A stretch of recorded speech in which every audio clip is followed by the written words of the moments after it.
All right, I want to talk to you today about entrepreneurship and public policy, which are really two terms, if you will, that somewhat a little bit misunderstood maybe. We have kind of conventional ideas of what entrepreneurship is, and we also have ideas of what public policy is all about. So we'll talk about how those can work together. And so the first thing I want to do is just talk about entrepreneurship and what we think of when we think about an entrepreneur. So two things to keep in mind throughout this talk: entrepreneurship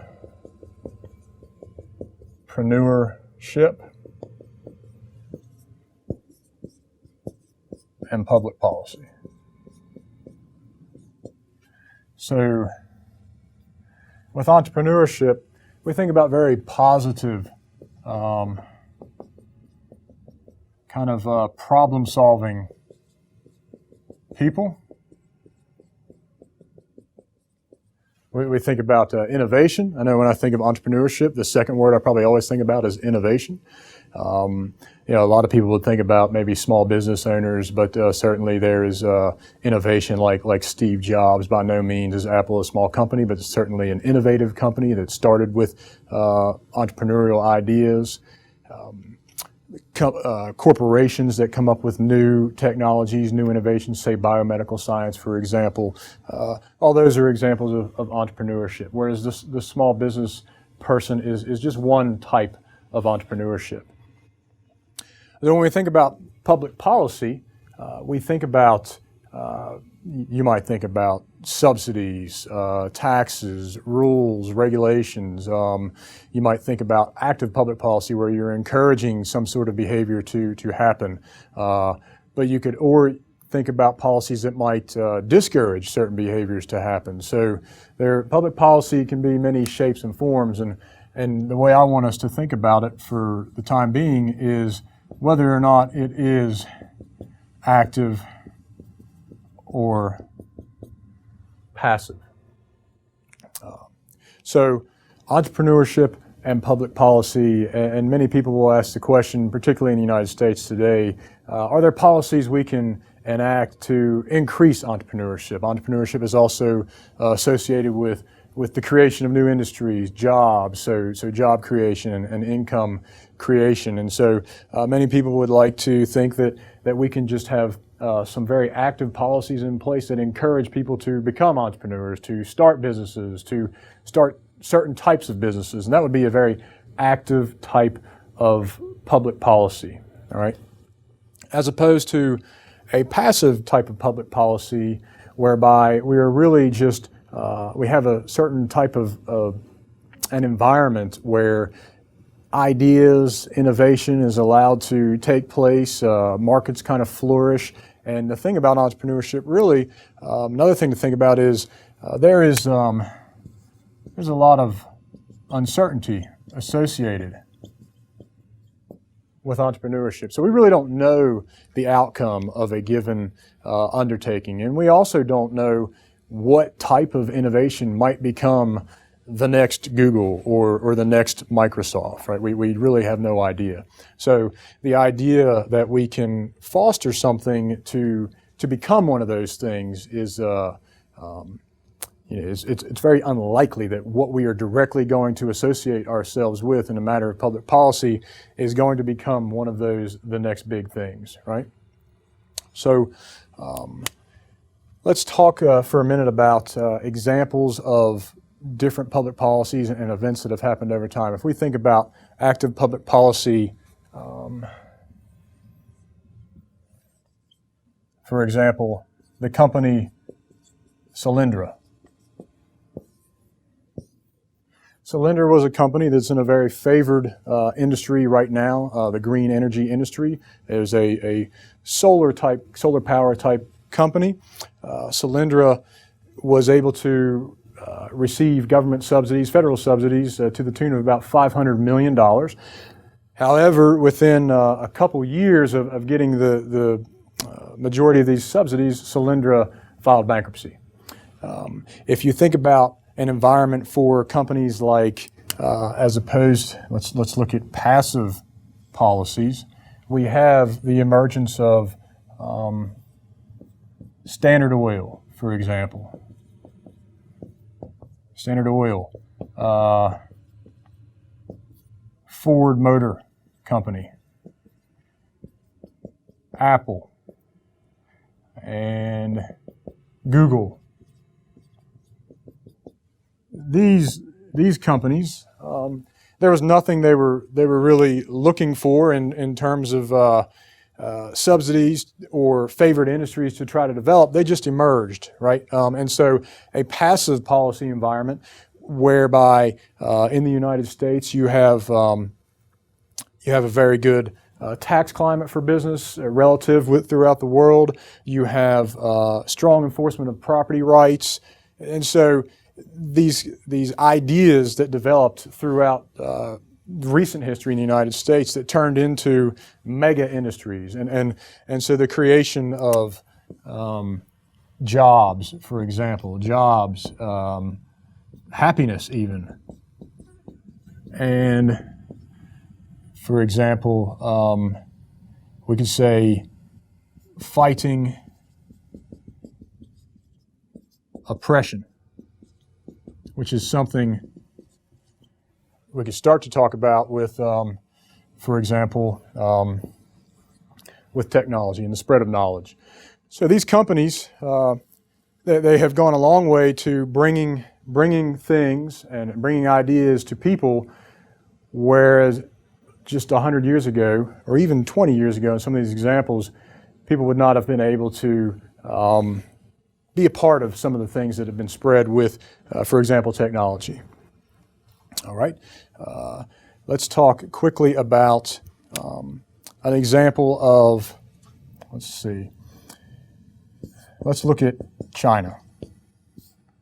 China is a country that in the last generation, 660 million people have been elevated out of poverty in China.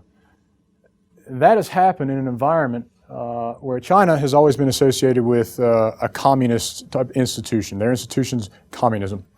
But China is undergoing a transformation, whether it be a slow transformation or a gradual transformation, where it is kind of coming away from this extreme form of communism to where it is allowing individuals at a certain pace to take on ownership of companies. American companies have gone to China in a big way the past generation and started subsidiaries in China. And when that first started to happen in China, the way that you dealt with contract law and securing your own property rights as a company, high level of uncertainty. It was an extreme risk to go into China and set up these subsidiaries.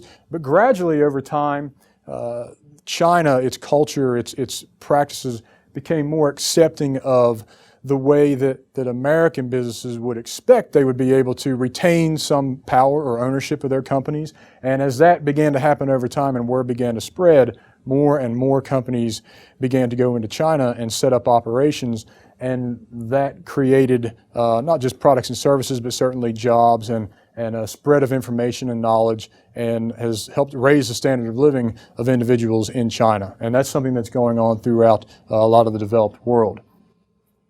So if we think about what actually is happening there in China and what public policy's role is in this type of development, is basically we have what I would argue for is a passive type of public policy role that allows markets to flourish.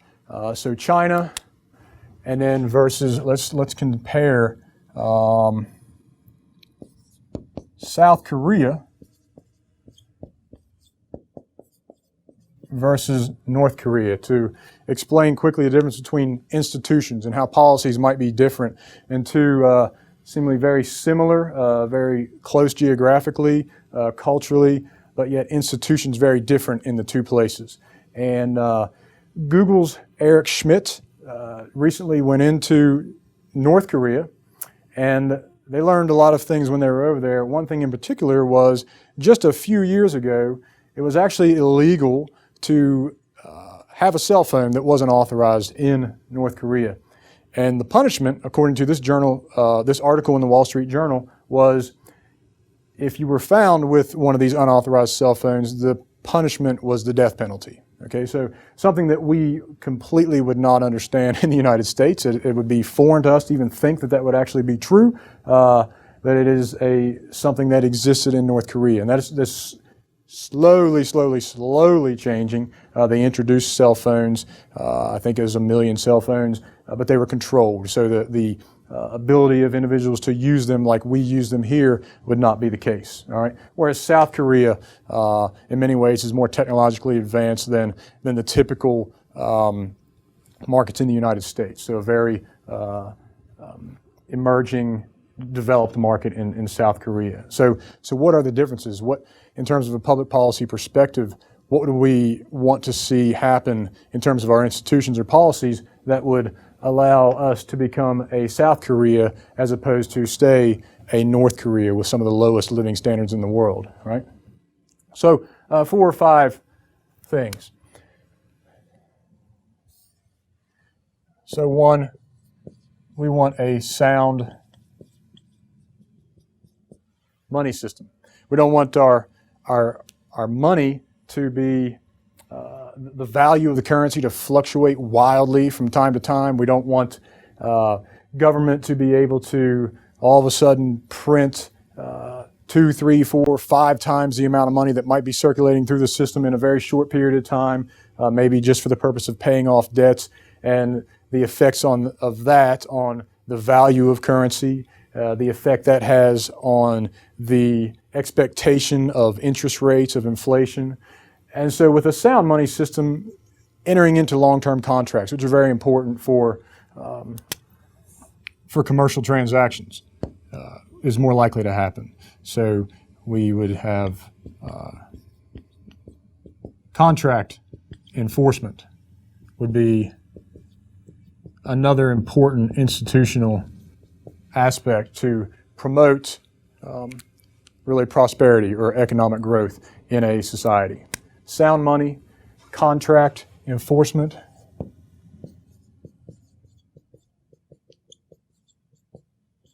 property rights. Okay.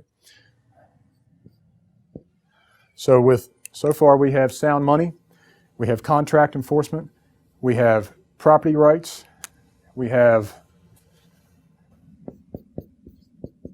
a fair or impartial judicial system. Okay. And so this would be examples of, really this would be passive public policy. We have, and I'll add one more, no fear of government takings. For example, eminent domain abuse, or highly extractive taxes that would be much higher than what would be justifiable to provide an expectation of public goods that the common person would expect to have in a civilized society. So these aspects, these would be examples of institutions. So public policy over time would develop, and these would cement into institutions. And these, for example, are what we take for granted in the United States. Throughout the world, institutions are evolving either toward more soundness of money, better contract enforcement, more stable property rights, a better judicial system, a more impartial judicial system, and less fear of government takings.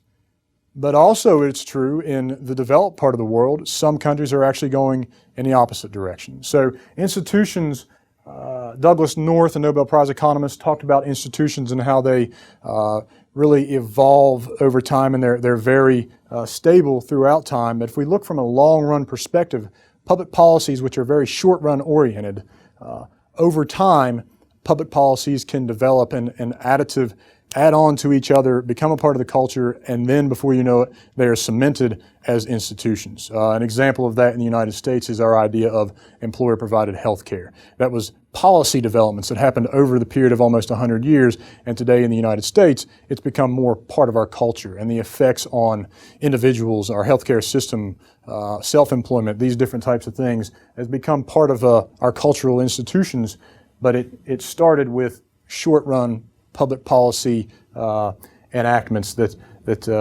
eventually turned into more of a long-term, cemented part of our fabric of our culture.